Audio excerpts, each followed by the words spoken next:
Now, it is my pleasure to introduce our two presenters today. First, I want to introduce Karen Liebman. Karen Liebman has a BA in Art and Communications from Temple University. After 20 years consulting with companies to communicate employee benefits information, she retired in order to concentrate on her art full-time. Karen has been a docent at the MICHENER Museum since 2011, which has given her the opportunity to study the work of the New Hope Impressionists, as well as the work of many contemporary artists in the area. Karen, welcome. Hello, Karen. Hi, nice to be here. Thank you. Next, I want to introduce Reg Hoyt. Reg Hoyt joined Delaware Valley University's faculty full-time in 2006. He has a diverse experience spanning more than 25 years working in zoos and conservation. He has worked extensively in Liberia, West Africa on projects related to the biological and socioeconomic impacts of wildlife harvest and bush meat trade. In 2006, he wrote an elephant conservation action plan for Liberia for the government of Liberia.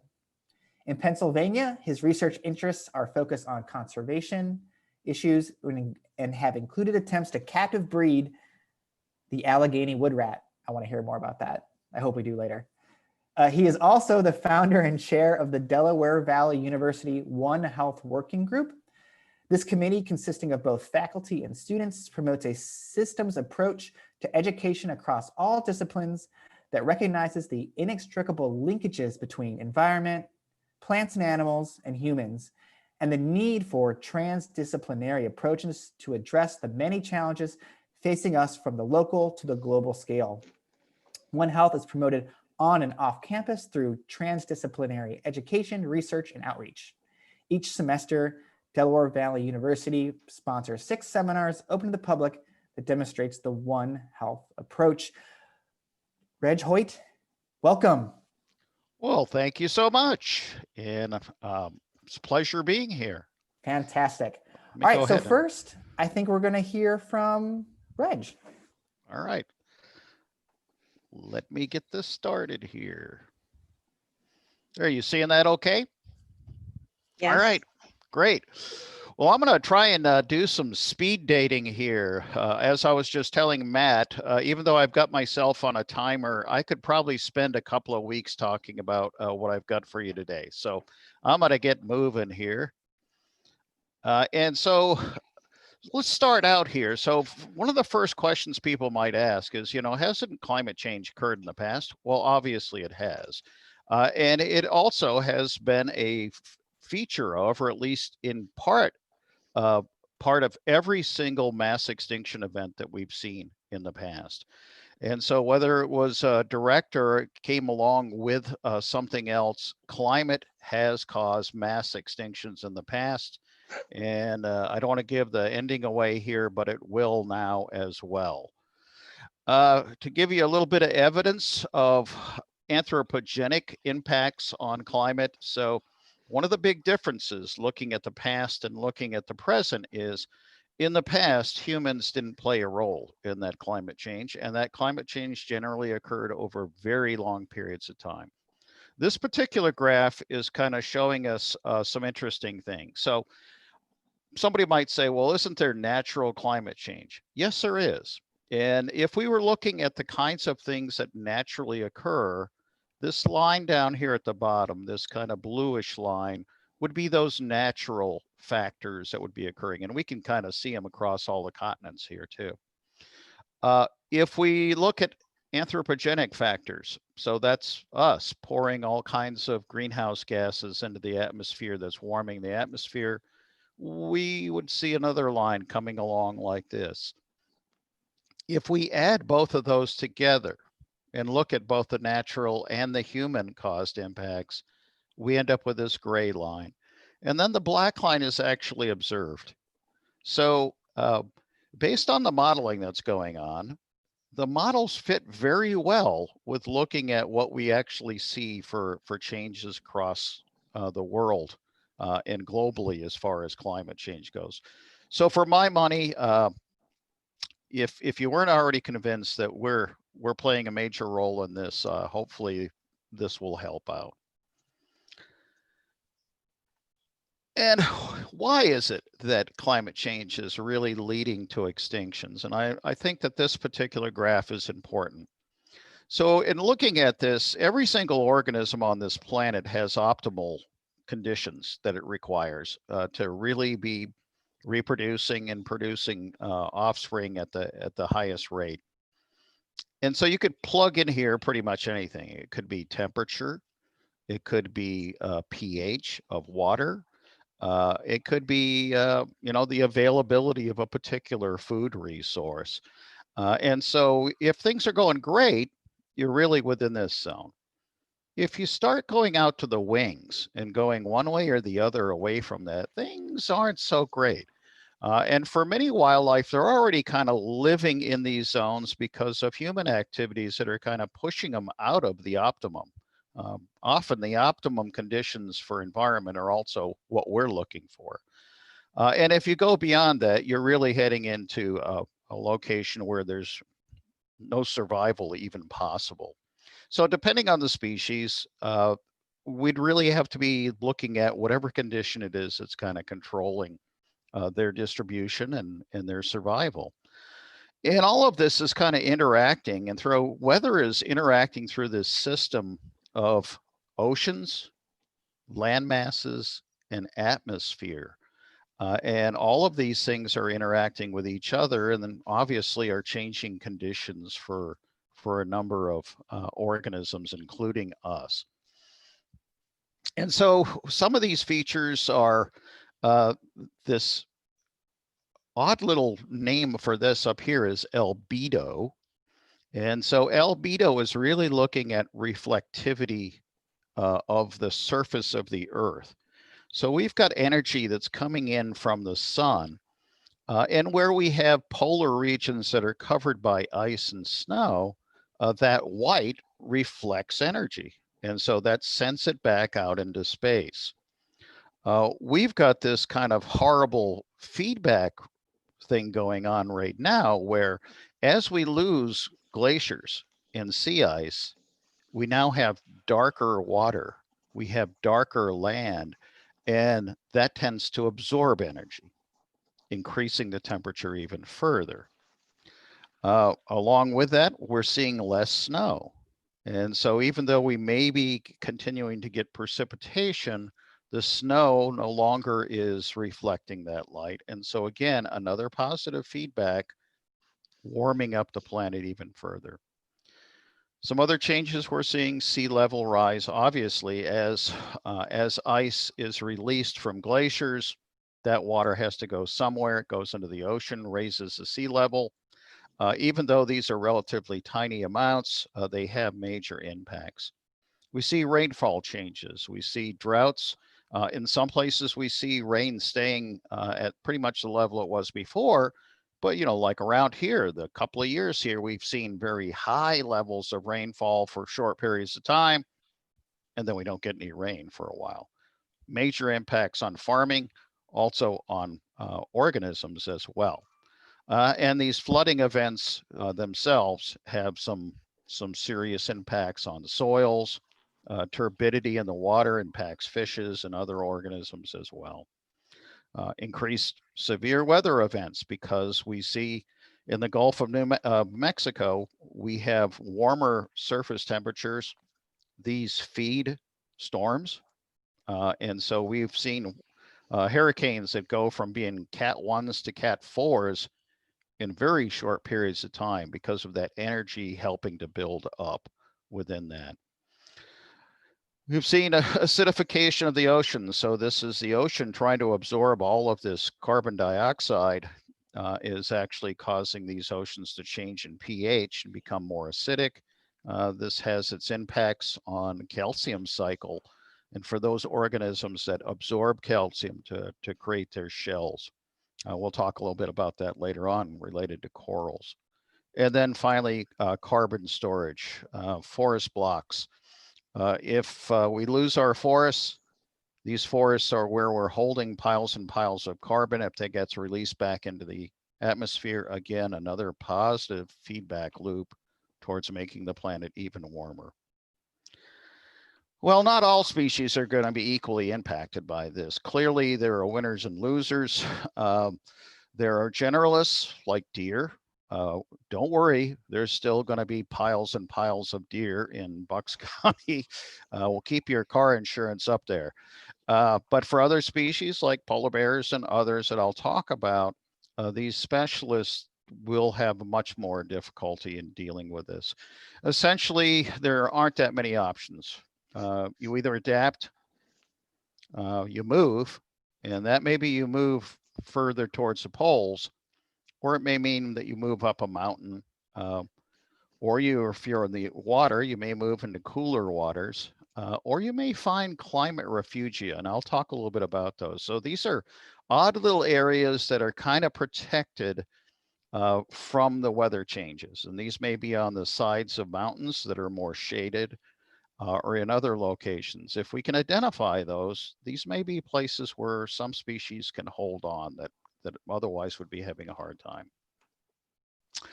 You can evolve, but if you're a long-lived species, that isn't happening quick enough. These changes are much too dramatic. It may help out if you're an invertebrate that reproduces, every few minutes, but not for the most of us. And the other option is just to plain die. And unfortunately, we are seeing that happening. So, if you're looking for climate change, it's not in the future, it's now. It's happening at a pretty quick pace. We see changes in the distribution of plants, of animals. They are moving in response to this. We see phenology changes, and phenology is really just timings of life. And so one of the best examples of how climate has been changing, there was an older lady who lived in Michigan, and every year she recorded when the ice went out on the lake near her house. She recorded the first day she ever saw robins.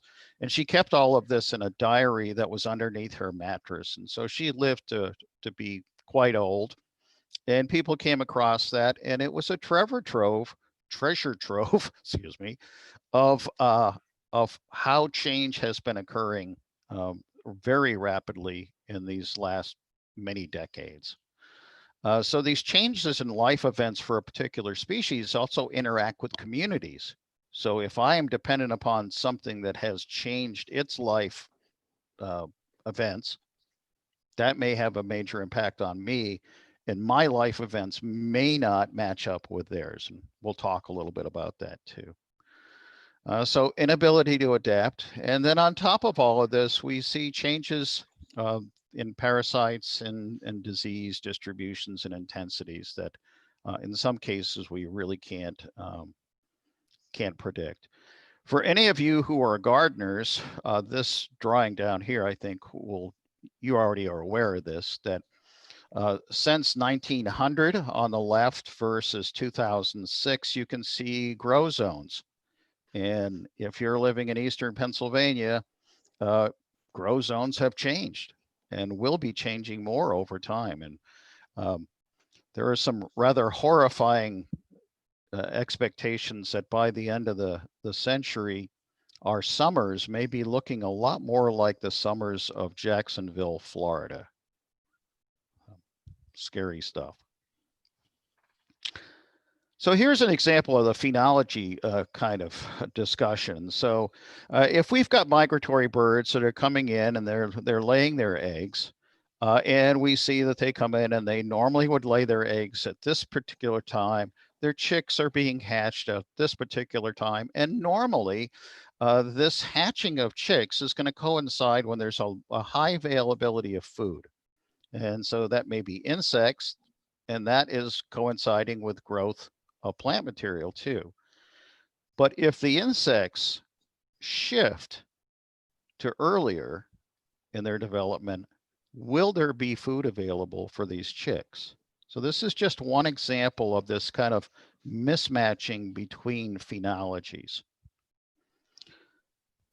And over here, we can see the changes in timing of hummingbirds, again, from around 1880s to 69, and then since 1997 to 2010. These changes may only be a few weeks, and you kind of go, yeah, big deal, a couple of weeks. But these can have some pretty important impacts. And again, we can't really generalize as to who's being impacted by this. This is demonstrating 3 different species of penguins, and it's kind of looking at over time populations. And we can see here that for the adelays have been really majorly impacted. And part of this is due to melting of sea ice in the Antarctic, and more precipitation. And the reason for that is they have little nest depressions, and these eggs that they're placing in these depressions are being killed by water. So either melting ice or rain filling these depressions, and the chicks do not survive. They don't survive to hatch. Other species, we can see here with the gentoo populations have really gone up. So these changes have helped them, and the chin straps, pretty much the same, going up a little bit, but particularly the adelays have really taken it in the chops. Polar bears, I'm sure that you've all heard all kinds of stuff about polar bears, the loss of sea ice, and that, you know, it's impacting them incredibly, but more importantly, it's impacting their food. And so they are dependent upon seals that use sea ice for breeding themselves. And so if they're losing their sea ice, so is their prey. And so the big question becomes, you know, what's going to happen? Are they going to change their diet? But what's going to happen also with these seals? If they have to start having their offspring on land, mortalities are probably going to go much higher. And again, we may see some serious impacts on them.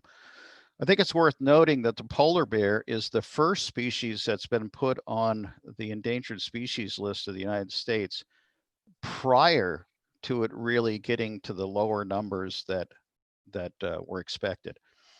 It was listed as threatened entirely because of the concerns about what climate change was going to do to them, rather than what had already happened. Here's one of my favorite species, and I'll just give you something to entertain you a little bit here, maybe, if I can get my cursor to go where I want it to go.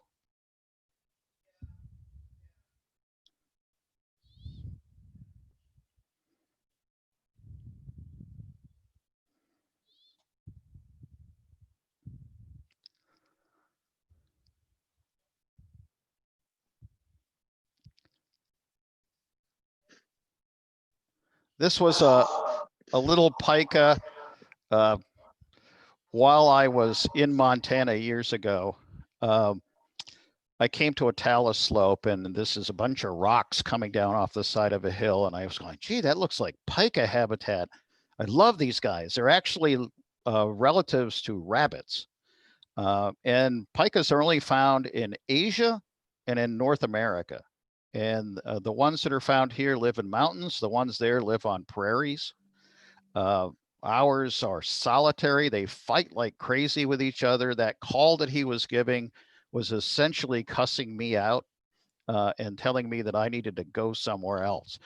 But these are found in high mountain regions of North America, in the lower continental here, and into Alaska and Canada as well. This is just looking at predictions of declines. And so with the different climate change scenarios, it's highly likely that we're going to see most of the populations of pika in the lower 48 will go to extinction. And we're already seeing major declines in their populations. These guys cannot stand temperatures that are very high. They are changing their behavior to being more daytime or early morning and late afternoon active, but they're just not likely to make it with the way things are changing. And we're already seeing populations disappearing. You may be familiar with this too. Mountain pine beetles. Mountain pine beetles is a native. It's not anything invasive. It's just that with warmer temperatures, they get to do very well. And in doing as well as they're doing, they're destroying large swaths of forest. And so this picture up here is actually from Rocky Mountain National Park. And I'm sure that it's contributing to the fires that we're seeing out there now. So not only losing these trees to the disease, but then having fire coming in and clearing these out as well. Again, tree distribution. Trees in particular have a hard time moving. They can't really pick up their roots and go somewhere else. This is projecting changes in forest cover. I'm from Maine, and so the thought of us losing our spruce forests, spruce fir forests, but by 2100, it's anticipated that they will be gone and replaced with oak and pine. And that's already kind of occurring with lots of diseases. So another component to this is synergistic kind of impacts, and that's kind of a wild term, but what it is a number of different things acting at the same time. So for coral reefs, you not only have warming of the seas, and kind of remember back to that graph I talked about, but we also see changes in acidity. And so small changes in pH down here can cause problems. Changes in ocean currents, changes in precipitation, the depth of the water, even a small rise in depth of the water can mean that light is not getting to the coral. And so we see these bleaching events. Unfortunately, the anticipation is that we will lose a vast majority of our stone corals within this century. And it has happened before under similar environmental condition changes in the past. I'm going to need to move here, but this is kind of personal for me. In Monteverde cloud forest of Costa Rica, we see changes that were brought about by coffee plantations. We see changes brought about by deforestation. And these allowed conditions that were threatening several species of amphibians. This is a male golden toad here. My wife and I were in Monteverde cloud forest in 1986. We got to see one of these guys, the only place in the world where they were found. 1987, they were extinct. Wow. Harlequin frogs also found there in large numbers. We saw them everywhere. I went back with a group from the Philadelphia Zoo many years ago. They're gone. And so these were really precursors. And we know that chytrid fungus, a fungus that got introduced, is a culprit in this, but it was all these other factors working along with that led to their extinction. Here's another case study, just kind of going down through some horrible conditions. So northern Bering Sea, bivalve abundance is declining due to the warming. That's having impacts on eider ducks and also on walruses. The decline of sea ice is causing thermal stress because the walruses have to stay in the water more. The breakdown of the cold water sill, fish are now moving to areas due to sea surface temperatures increasing. They're eating more bivalves. Fishermen are being brought to the area because there's no sea ice and now there's more fish, so they're going after the fish. The trawlers are destroying habitat. That in turn is removing more food available for the walruses. It's just an ongoing kind of cycle of negativity. Pathogens are another component of this, and I'm going to have to move kind of quickly through this, but temperatures and precipitation and relative humidity, all of these things play a part in what happens between both not only the host for disease, but also the disease and pathogens themselves. So we're seeing shifts in range. Diseases are further going north and having more impact on those species that are in the past not really had much problems with that. And we see migratory species having more problems because they're picking up things in one location and then bringing to another location. Milder winters don't kill off many of the parasites that were a problem before. And now we're seeing that monarch butterflies are sometimes foregoing their migration. And when they do that, they have much higher infection rates from a protozoan parasite. And in our area, tularemia, rabbit sickness, also is something that we're seeing higher incidences of that because of shorter and warmer winters. Muskox, another one of my favorites here. We're seeing internal parasites of nematodes for both them and caribou that in the past could only have like one season of being infectious, now having two. And so debilitating adults and youngsters. Moose across their range, especially the northern United States, ticks have managed to continue on through the winter, and we end up with this phenomenon that's called ghost moose, in which the ticks have eaten away all of the fur, and there is such a heavy load of ticks that it is causing stress for the moms, but mortality rates for calves are extremely high. Here's looking at declines in New Hampshire. In some places like Michigan, Minnesota, again, we're looking at potentially the extinction of moose from those areas. And not to forget about the forests. So we have tropical rainforests that we think of as being extremely important for carbon sequestration, and they are. But what's more important and probably more likely to be forgotten by most of us are these boreal forests, really huge blocks of forests in northern regions.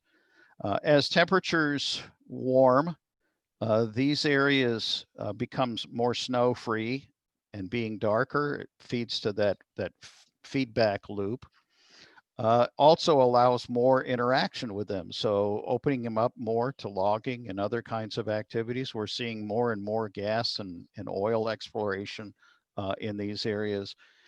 And they have a tremendous, this region in particular, has a tremendous impact on the global climate system. If we lose the sequestration here, will we be approaching a tipping point? And again, kind of looking at the various kinds of stressors, loss of albedo effect here.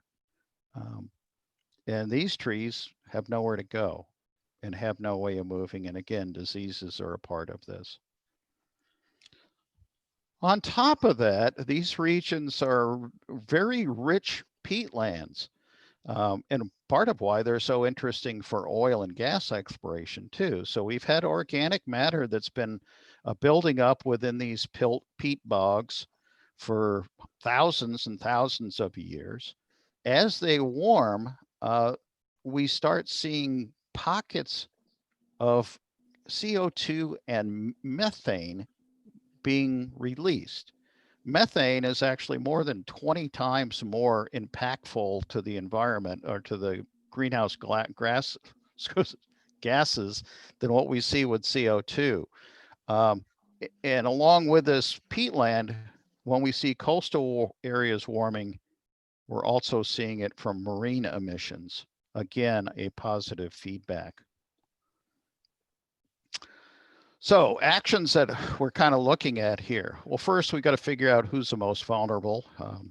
We've got to do things to prevent the loss of carbon sequestration areas.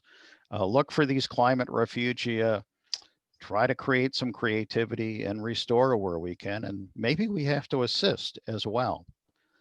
So one of the things that biologists are doing at this point are trying to identify who's the most vulnerable. And so this is being done all over the country. This is a vulnerability index trying to evaluate species on a case-by-case basis and hopefully put our attentions to those that we can help and do what we can. Carbon sequestration, not only talking about those boreal forests, but your own yard. You know, a lawn is not a very carbon friendly environment. Having more plantings to absorb carbon can you be doing your part. Increasing protected areas, not only terrestrial protected areas, but also very large marine protected areas, trying to keep the diversity that we can. And in some cases, you know, we're fighting against an uphill battle trying to protect corals that are being lost. Identifying those refugia. So earlier I was talking about climate refugia. Here within these mountains, if you're on the side of the mountain that doesn't get much direct sunshine, it's a bit cooler there. And that may be a place where some trees and other plants and animals may have a place where they can survive.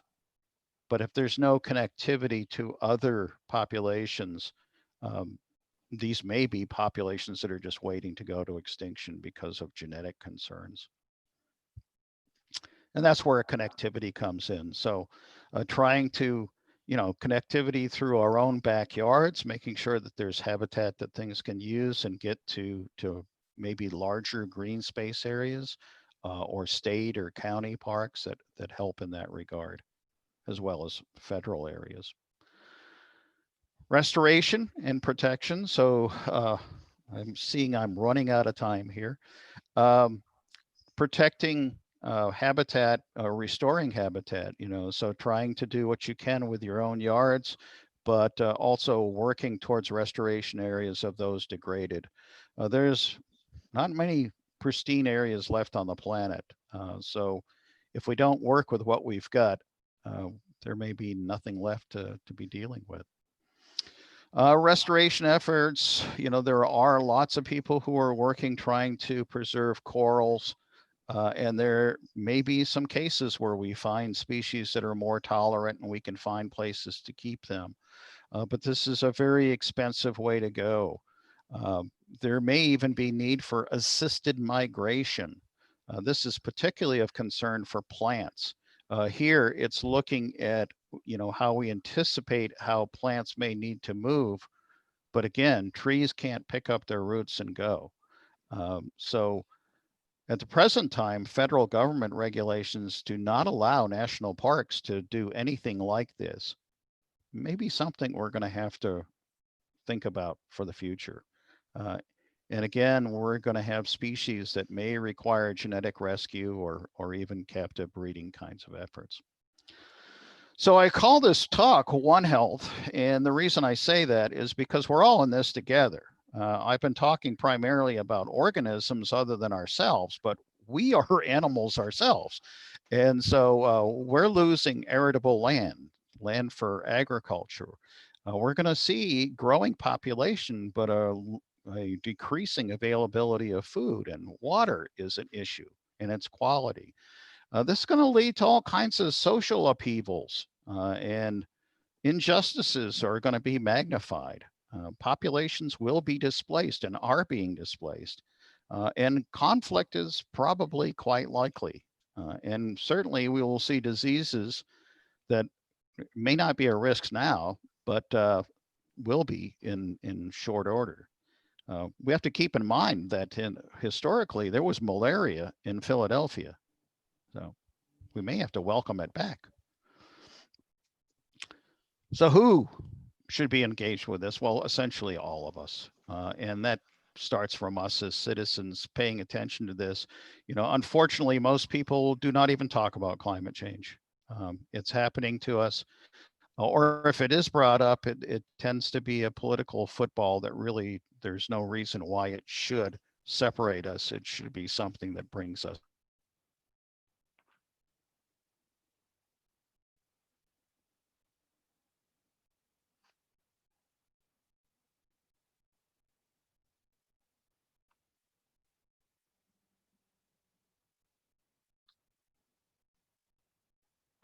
And plant animals. So hopefully I got through that quick enough. So, thank you. Any questions? Great. Thank you, Reg. I appreciate that. All that information. And if you have questions, we're going to get to them at the end here. But now I would like to turn it over to Karen. Reg, if you could stop sharing your screen here. There we go. Karen's going to give us a little bit of some look at some of the art pieces in the Rising Tides exhibition here. So let me share my screen. Okay. And I'm excited because I think we have one of the Rising Tides artists with us, Margarita. Hi, Margarita. Great. So here we go. Okay, we'll go to the first slide here. Okay. Okay, so thank you, Matt. Thanks very much. And I'm thrilled to be part of this presentation. So this is the Rising Tide exhibit that's currently at the Michener, featuring the work of several wonderful contemporary artists who have been living and working in this area for many years. And 3 of those artists I'm going to talk about today. All of them are women. I believe all of the artists in the exhibit are women.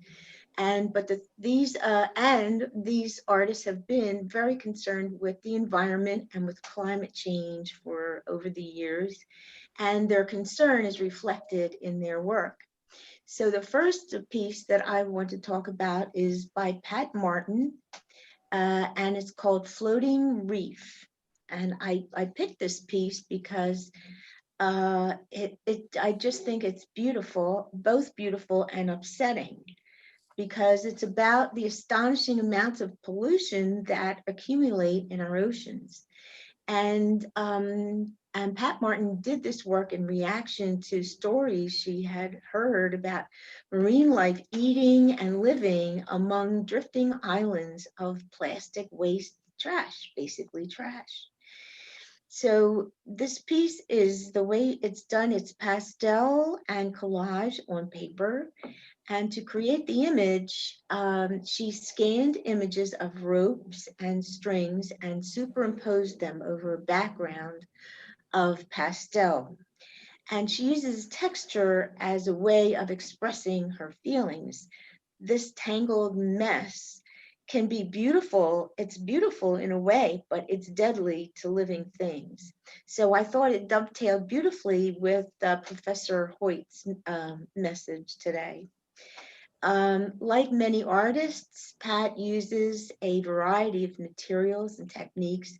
She uses brushes, spatulas, marble dust tar, pouring techniques, anything that will work to get the effects that she wants.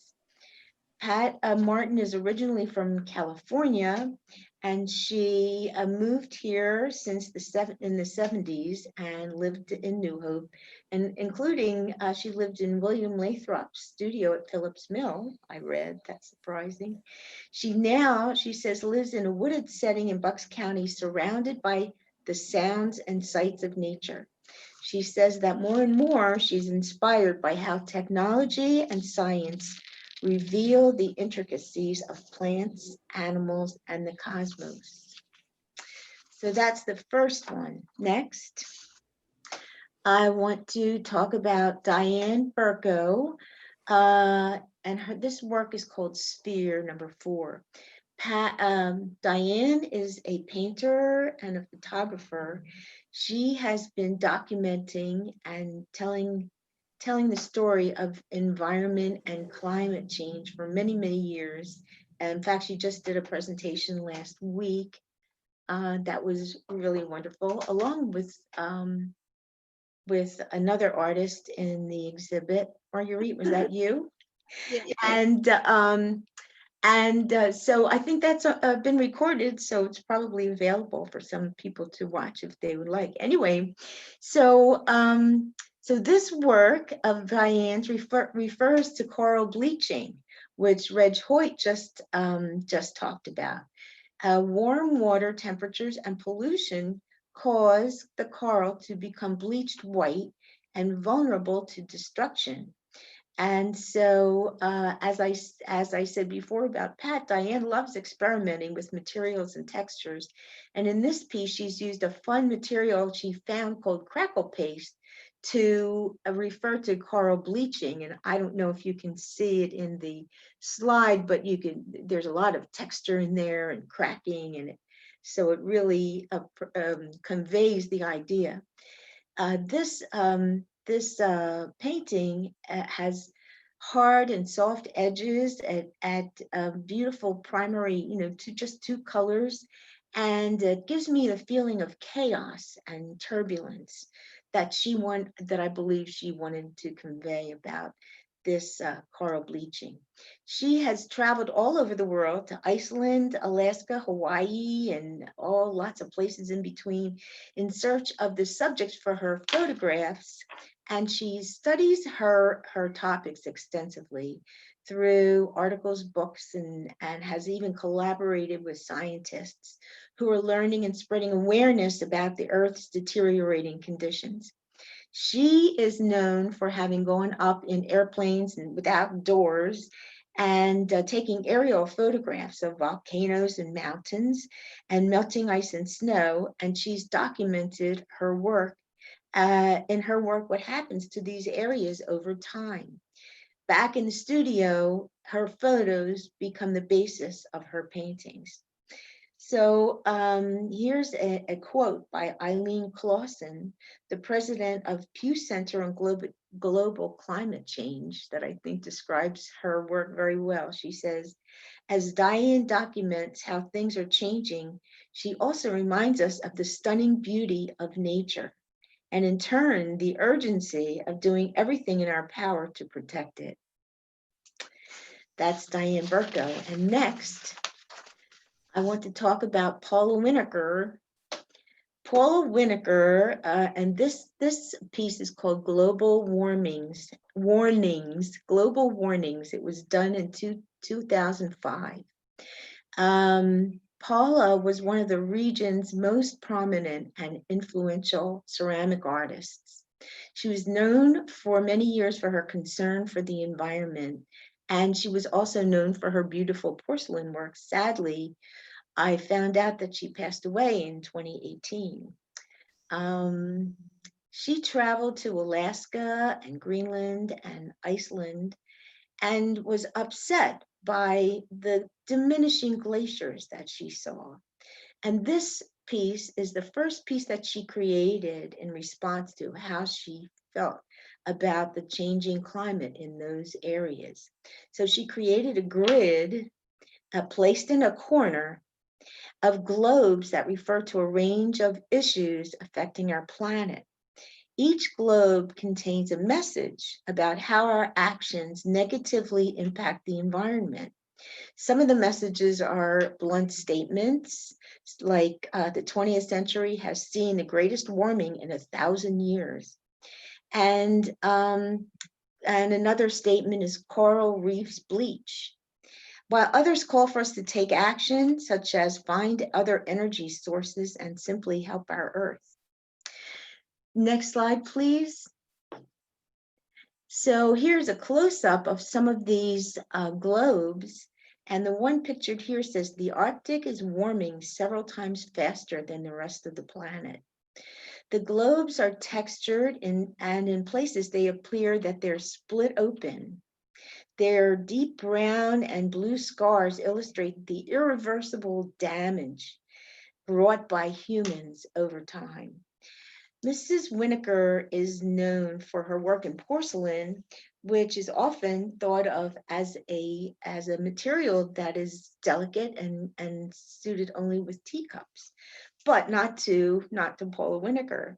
Porcelain, she said, comes from the earth as pure white, strong, and durable.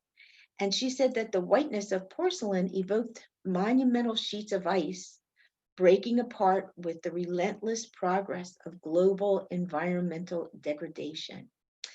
Mrs. Winokur was born and raised in Philadelphia, and I was thrilled to be able to visit her studio a couple of years ago, the studio of her and her husband, and saw, how she actually creates these things. She actually lived around the corner from my house. So every time I go by, I'm excited to see their house. And She was born and raised in Philadelphia. She graduated from Tyler School of Art, and she established the ceramics department at Arcadia University and taught many generations and influenced many generations of young artists. So she will be sadly missed. And that's it. But I thought these three pieces, spoke directly to Reg Hoyt's concerns, and they're the ones I picked for today. Fantastic. Thank you, Karen. And thank you, Reg. Now we've come to we have a few minutes left here in our program. If anyone has any questions or comments or insights they want to share with the group or with the panelists or the presenters, we're happy to get to those now. If you want to, you can put them in the chat, or we're an intimate group here. So if you'd like to unmute yourself, you can go ahead and ask that. So while we wait, I can offer some questions here that I've thought of when we were from these two presentations. Reg, I guess my first question would be for you is, this information seems very important and very dire.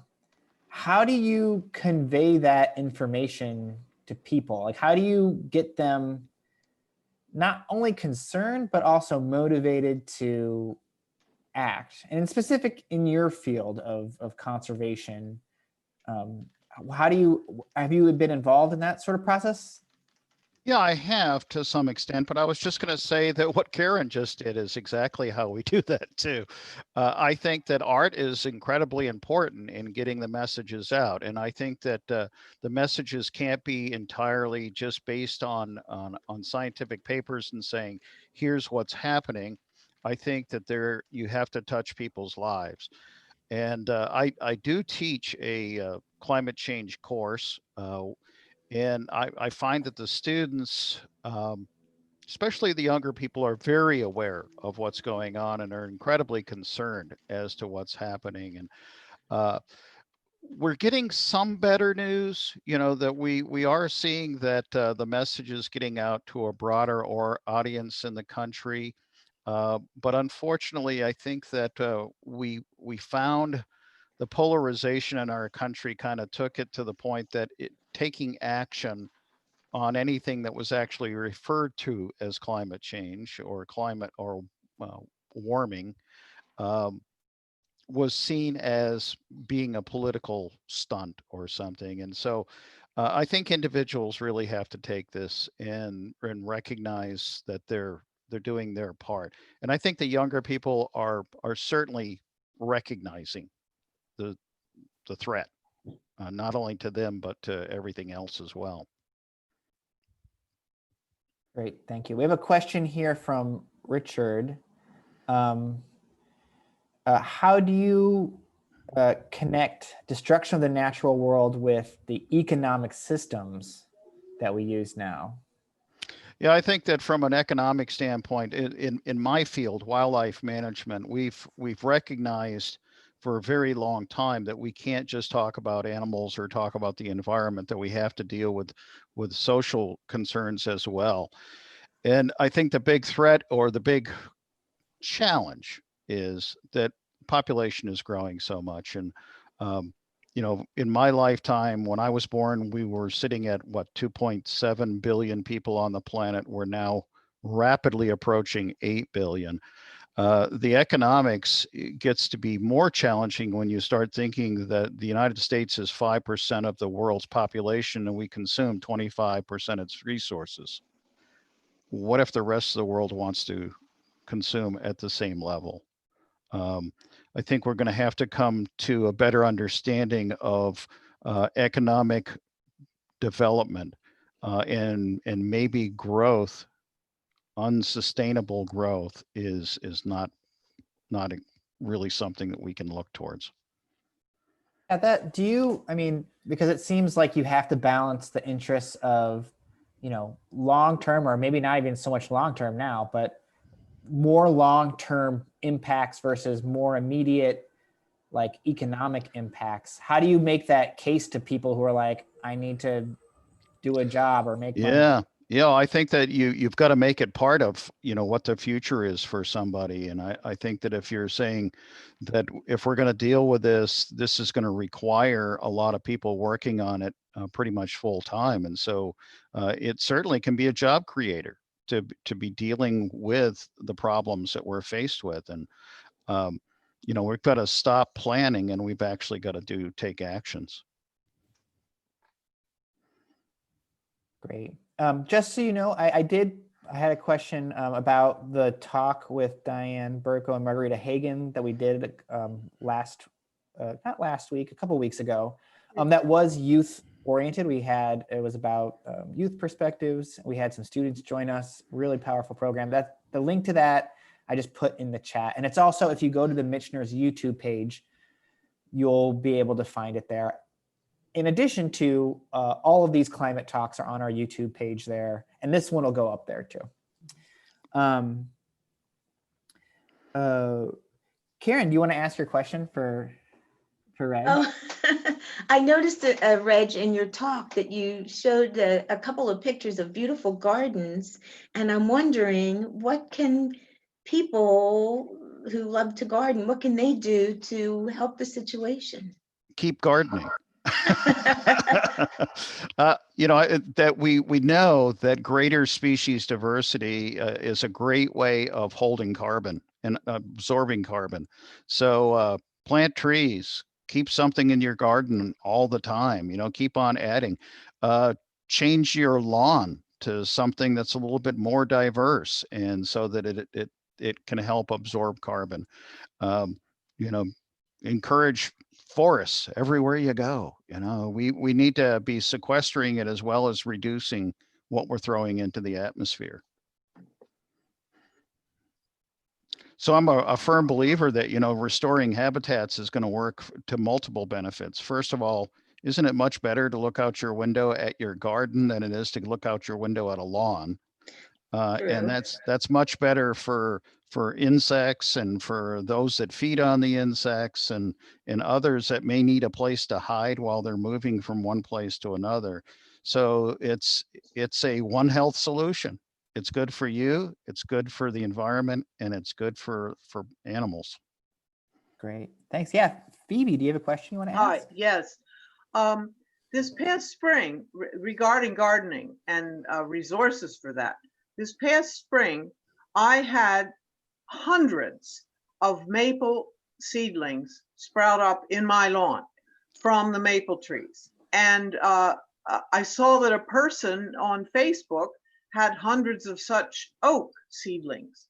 And she wondered what could be done about these. These have been all mowed down and they're not becoming trees. Yeah. If we were to dig all of those little seedlings up, if they happen again, who would we give them to? Boy, that's a good question. I don't know. It's I would say, contact your neighbors and say, hey, have you ever thought you might want to have a tree? I'm constantly adding trees to my yard, and there are things that I see sprouting up, and sometimes I just go, I wonder what it is. Let's give it some time to see what it turns into.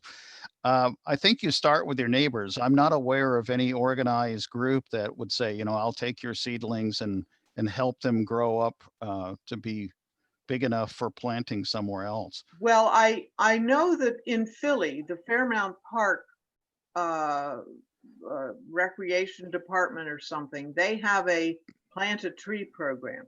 So I'd actually thought of contacting them, but I wondered if you knew of anything more local. And I mean, then the other issue is, well, do I try to nurture them until they are a sustainable size for somebody to plant within that program? And then that gets involved with, what do I do to help climate change? But then, can I do that? Yeah, well, that's, I did something similar to that at Del Val. We have some chestnut oaks that have these really interesting leaves and everything. So I grabbed some of the acorns from those and brought them home. And put them into some pots and said, well, let's see if I can get any of them to germinate. And I was so excited. I had like 3 that germinated. They were looking really good. I even had wire around them to protect them and covering them. And one of my personal chipmunks found his way into the enclosures and ate all of them. So your efforts can be kind of distraught after a while when other forms of nature kind of come into the picture. That's a great question, Phoebe. And we're getting some chat here that people say you can take those to maybe your local foresters. Sue says maybe take them to your municipal building. Melissa says that there are Facebook groups for sharing resources like that. Oh yeah. One place I would also maybe suggest, we did a program this summer with the Penn State Extension, their Master Gardeners program. They have a really cool garden hotline where they have volunteers who go through a certification program on gardening, and they will answer any question that you have about gardening or plant-related issues. So they might be a good place to start there too. I have a place, it's the Schuylkill Center for Environmental Education. This is a great resource for wounded animals or trees and plantings. They're amazing. Schuylkill Center for Environmental Education. Great. Thank you, Margarita. And last, Melissa wanted to know if Reg, if you do any sort of public adult education on this issue of climate and wildlife. Well, we have the One Health seminar series. And so every semester we have 6 seminars that we do. And so 12 a year. And last fall, all of them were on climate change. So I kind of spring them around to different areas, but I'm sure that climate change will come back into the group again. If you'd like to be put onto my community list where I send out what's going on with our seminars, just send an email to me at reg.hoyt, Hoyt, at Delval, one word, DELVAL.edu. And I'll be happy to put you on my list. And so you'll see all of the events that are coming up. These are all free. And please share anything that we're doing with anyone that you know. We'd love to have you in the audience. That's great. I just put that One Health portion of the Del Val website in the chat and your email in there. So yeah, so that One Health location, so that is www.delval.edu/One Health as one word, ONE Health. The seminars for this year are up there. We're already halfway through this series, but next week is our One Health week at Del Val. And so we've got a bunch of student talks coming up. We've got 2 of our seminars coming up. We have a world-renowned economist who will be talking. And also we have Bowman Hills Wildflower Preserve doing a presentation on restoration.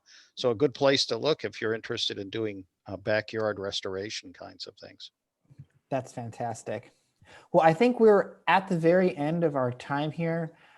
I want to thank again Karen for presenting on those art pieces. I loved learning more about those works and how they connected to these issues that we learned about. I want to thank Reg for all that amazing and invaluable information that you provide with us. And I want to thank everyone here who joined us today for their early afternoon info session for information and inspiration. It's a great community here that we've been able to build and share all of these beautiful ideas and beautiful images. So again, thank you to everyone. If you can, come see the exhibition Rising Tides, fantastic exhibition. But until then, everyone stay safe, stay healthy, and stay arty, and we'll see you later. Bye. Thank you, Bye. everybody. Thank you. Thanks. Bye. Bye. Thank you, Karen.